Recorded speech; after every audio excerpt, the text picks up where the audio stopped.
You are cold in a way you have never been cold. Not the cold of a bad winter morning before the heating kicks in. Not the cold of forgetting your coat. The cold of 20,000 years ago during the last glacial maximum, when average temperatures across much of Europe and Asia ran between 8 and 15 degrees colder than today, when glaciers covered roughly a third of the Earth's land surface. When a bad winter didn't mean inconvenience, it meant deciding who lives. Your group has 12 people. You have been moving for 3 days through a landscape that offers almost nothing. The last large animal you killed was 6 days ago. Two of your group are showing signs of what we would now call hypothermia: confusion, slurred movement, a stillness that looks like calm but isn't. You have to make decisions that your descendants, sitting warm and fed in a world of abundant calories, will spend thousands of years pretending you never made. This is what survival actually looked like. And the archaeological record, which doesn't lie and doesn't editorialize, has been quietly telling us for decades. The first thing humans did in extreme cold was the most obvious and the least disturbing. They wore other animals, not the sanitized version of this that gets reconstructed in museum displays, neatly stitched furs draped elegantly over upright figures. The real version, which archaeologist Olga Soffer documented through microscopic analysis of bone needles recovered from Upper Paleolithic sites across Russia and Eastern Europe, dating to roughly 35,000 years ago. These needles, some less than 2 millimeters in diameter, finer than anything that would reappear in the archaeological record for thousands of years, indicate clothing of extraordinary sophistication. Tightly stitched, fitted garments, not draped hides, engineered insulation, the kind of clothing that required killing specific animals at specific times of year when their fur was at peak density, processing the hides through an extended and labor-intensive sequence, and then constructing garments using tools of remarkable precision. To stay warm, ancient humans became extraordinarily efficient killers of other animals. Seasonal, systematic, targeted. They understood the thermal properties of different furs with a specificity that most modern people couldn't approach without years of direct experience. This is the easy part of the story. The second thing humans did was burn almost everything. At sites across Ice Age Europe and Siberia, archaeologists have found evidence of fuel sources that tell you exactly how desperate things got. Wood was the preference when available, but permafrost environments where trees were scarce forced other solutions. Animal bones, cracked and dried, burn reasonably well once the marrow is extracted. Grasses and mosses, compressed and dried, can sustain a fire if managed carefully. Animal fat, packed into stone lamps, produces a steady flame that a small enclosed space can be heated around.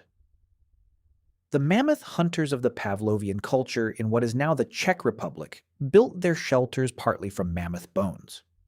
The massive curved tusks used as structural supports, the broad flat bones as walls, the whole structure almost certainly covered with hides.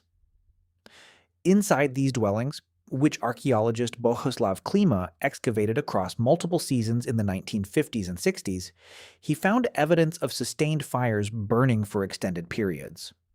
The floors were packed with ash, with charred bone, with the remnants of everything combustible that could be carried, gathered, or butchered. They burned the bones of the animals they ate to stay warm after eating them. Nothing wasted, nothing left that could generate heat that wasn't used. This is still the easier part of the story. The third thing is where the archaeological record becomes uncomfortable to read: cannibalism. Not as ritual, not as pathology, as nutrition. The evidence is not ambiguous, and it is not rare. At Gough's cave in Somerset, England, dating to approximately 14,700 years ago, archaeologists found human bones that had been processed in ways identical to the animal bones found alongside them. Skulls carefully shaped into bowls, long bones cracked for marrow, cut marks consistent with defleshing. The bones of multiple individuals processed with the same efficiency applied to deer, and horse remains from the same deposit. Researcher Sylvia Bello at the Natural History Museum in London led the detailed analysis of the Gough's cave assemblage. Her team found evidence not just of consumption, but of what she carefully described as nutritional cannibalism. The systematic processing of human remains for caloric value, using the same butchery techniques applied to prey animals, by people who were almost certainly not doing this as a first choice. Gough's cave is not an isolated case. Similar evidence has been found at multiple sites across Ice Age Europe. Fontbrégois in France. El Cidrón in Spain, where Neanderthal remains show identical processing patterns, suggesting this behavior predates modern humans in Europe entirely. The people at Gough's cave were not monsters by the standards of their environment. They were people facing a specific arithmetic. The calories available were insufficient for the number of people who needed them, and some of those calories were walking around in human form. Whether the individuals consumed had already died of other causes, or whether the group made harder decisions than that, the bones don't tell us with certainty. What the bones tell us is that the line modern humans draw instinctively around this particular behavior was, under sufficient pressure, crossable. Has always been crossable. The instinct against it is real and deep. The hunger that can override it is also real and was significantly more accessible to our ancestors than it is to most people reading this now. The fourth thing is the one that gets discussed least, possibly because it's the hardest to frame charitably. Selective survival. In small groups facing resource scarcity in extreme cold, not everyone could be kept alive. The archaeological and anthropological record, combined with evidence from historical accounts of groups facing starvation conditions, points to a consistent pattern. The very young and the very old were the most likely to be left behind, abandoned, or, in some documented cases, actively not fed when food was critically scarce. This was not always a conscious group decision in the way a modern mind imagines it. It was sometimes gradual. An elder who stopped eating so that younger members could have more. A newborn whose mother, physically depleted and unable to produce sufficient milk in near-starvation conditions, could not keep alive. In some documented hunter-gatherer societies facing acute scarcity, infanticide of newborns, particularly those born in conditions where survival was assessed as unlikely, was practiced openly and without the psychological framing of violence. Anthropologist Sarah Blaffer-Hrdy, whose work on cooperative breeding we've discussed in other contexts, documented extensively that infanticide in hunter-gatherer societies was not aberrant behavior. It was a calculated response to resource arithmetic, practiced by people who also showed extraordinary tenderness toward children who survived, who buried their dead with evident grief, who formed bonds of loyalty and care that lasted lifetimes. The capacity for both things existed in the same people.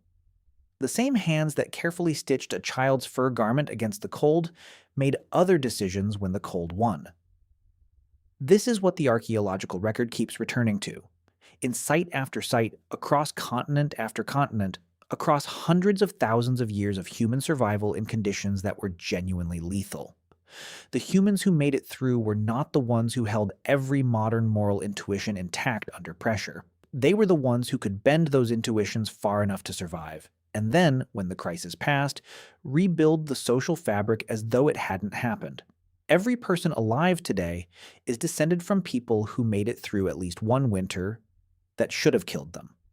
Probably more than one. The decisions that got them through those winters are not decisions that feel comfortable to inherit. But inherit them we did. Not the decisions themselves, but the capacity for them.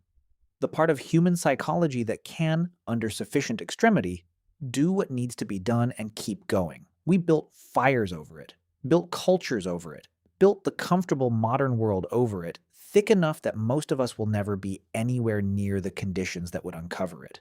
But it's there. It has always been there. It's part of what got us here.